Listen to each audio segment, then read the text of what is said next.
వృషభ రాశి. ఈ వృషభ రాశి వారికి అందరికీ కూడా ఈ 2026 సంవత్సరానికి గాను జరిగేటటువంటి సంపూర్ణ సంవత్సర రాశి ఫలాలను ప్రొఫెసర్ డాక్టర్ ముల్లపూడి సత్యనారాయణమూర్తి నేను మీకు తెలియజేస్తున్నాను.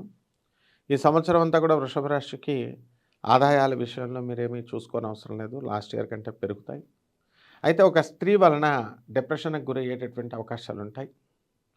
మరి డిసెంబర్ 5, 2026 సంవత్సరం వరకు కూడా ఈ యొక్క కేతువు మనకి సింహరాశిలో ఉండడము, అంతవరకు కూడా డిప్రెషన్‌లకు గురవడం అనేటటువంటిది ఉంటుంది. కాబట్టి స్త్రీలతో వడ్డీ వ్యాపారాలు, ఇతర వ్యాపారాలు చేసేటటువంటి వాళ్ళు కాస్త జాగ్రత్తగా ఉండాల్సినటువంటి అవసరం ఉంది.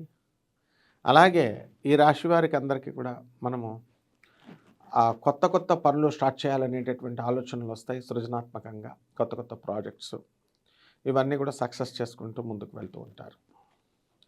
అయితే ఈ రాశి వారికి మనకి ఇనుము సంబంధించినటువంటి వ్యాపారాలు, ఆయిల్ సంబంధించినటువంటి బిజినెస్‌ల్లో లాభాలు కలగడానికి ఎక్కువ అవకాశాలు ఉన్నాయి. అలాగే ఈ యొక్క రాహుకు సంబంధించినటువంటి పనులు అన్నీ కూడా సక్సెస్ఫుల్గా ఉంటాయి. అందువలన ఎక్కడైతే ఉద్యోగాలు చేస్తున్నారో అక్కడ ఆ ఉద్యోగాలు చేసే చోట కాస్త ఉద్రిక్త వాతావరణం ఉంటుంది. అన్‌కన్వీనియల్ వాతావరణం అండ్ డిస్కషన్స్ అవి పెట్టుకోకూడదు. ఎలక్ట్రికల్ షాపులు, ఎలక్ట్రానిక్స్ వ్యాపారాలు ఇవన్నీ కూడా చాలా చక్కగా మీరు ముందుకు వెళ్ళిపోగలుగుతారు. అలాగే డిపార్ట్మెంటల్ స్టోర్స్ ఇవన్నీ కూడా చాలా కిరాణా షాపులు బ్రహ్మాండంగా సాగుతాయి. Police, income tax, commercial tax ఈ యొక్క రంగాల్లో ఉన్నటువంటి వాళ్ళకందరికీ కూడా ప్రమోషన్లు రావడం జరుగుతాయి.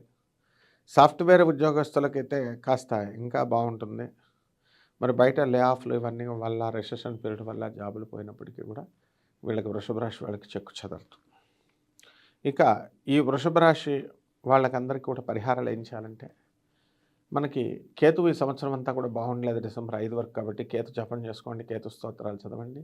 కేతువుకి కిలోంపావు నల్ల ఉలవల్ని, మరి ఈ యొక్క కిలోంపావు ఉలవల్ని పేద బ్రాహ్మణులకి సోమవారం నాడు ఉదయం 7 గంటలకి దానం చేసుకోండి. అలాగే దశమహావిద్యల్లో ఒకటైనటువంటి ధూమావతి అమ్మవారి యొక్క హోమాన్ని మీ ఇళ్లలో జరిపించుకోవడం, ఆ ధూమావతి మంత్ర జప అనుష్ఠానాన్ని మీరు చేసుకోవడం ద్వారా బ్రహ్మాండంగా ఈ సంవత్సరం అంతా కూడా ఉంటుంది. శుభమస్తు.